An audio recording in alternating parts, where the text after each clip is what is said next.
Dr. Kory Mullis, who invented the polymerase chain reaction, gives this in '83, I believe, and he got the Nobel Prize in 1993, gives this little story that he was hired to do PCR for an HIV project for a private company, and he wrote as the first sentence of his paper, HIV is the probable cause of AIDS. And he said he turned to a virologist and said, what's the reference for that? And the virologist said, you don't need it.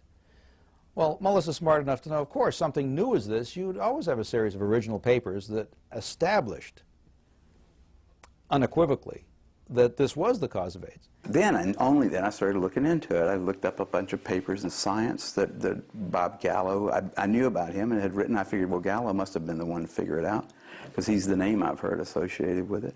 And I looked at his papers, and I didn't find anything in there that actually showed me that there was a fact now in science called HIV is the cause of AIDS, or even the probable cause of AIDS, which is all I would have expected, the probable cause of AIDS. Highly probable, because they were attacking the whole problem by then as though it were certainly the cause. So I'd expect it to be highly probable, but I couldn't find anything that said it was remotely probable even.